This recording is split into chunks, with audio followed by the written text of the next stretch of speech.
I am aware of the challenge that we face, and because we know we're bought in, we know the value of higher education, or just the post-secondary education.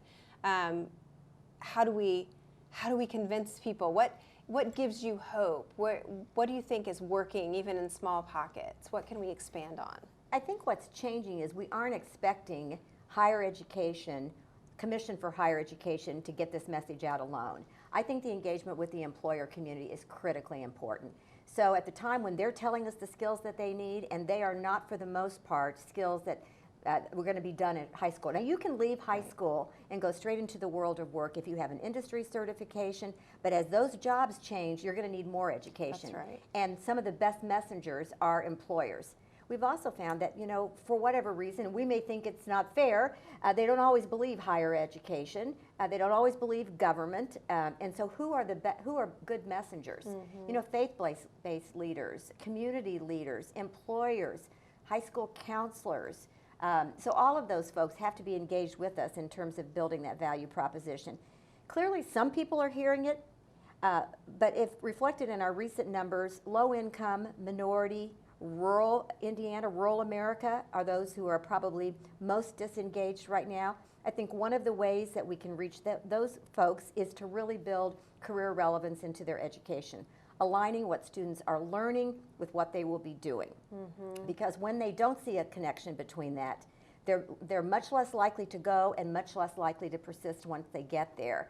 So one of the things that we've done is one of our key metrics at the Commission is to require that 100% of degrees and programs have embedded career relevance, an internship, an apprenticeship, a co-op, work-based learning, a research project, something that connects what people are learning with what they will be doing. We think that will build the value proposition of higher education as well.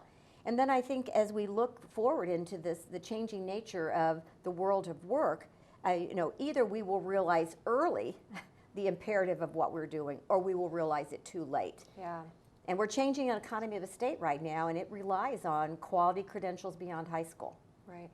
I agree. I think when I think about some of the changes that the pandemic has kind of resulted in for us, of course it's all still unfolding, but I do think people need practical, really easy to grasp kind of like, this is important for me because of this. They need evidence. It's more than anything. It's the message from leaders or whatever, that's fine. But I need something in my life to help me understand how this is important for me, how this impacts me, my family, my future generations to come. So I think you're right, that work-based learning. I was thinking apprenticeships as you were talking, just that the power of the internship, the externship, anything that lets people have a hands-on, really tangible evidence that this higher education, this next step in my education, will lead to other opportunities that are meaningful for me.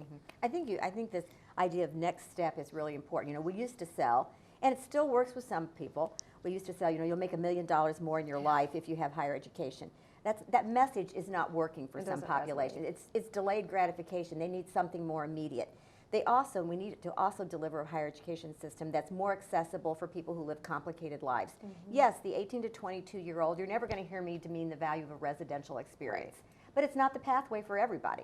And there have to be equal quality pathways for other people who need to have more on-time learning. It needs to be on their schedules, that they can still work and have families and do all of those things as well. And that's what we mean when we talk about building this learner-centered system of higher education with multiple pathways, which, as you always say, without sacrificing quality. Right.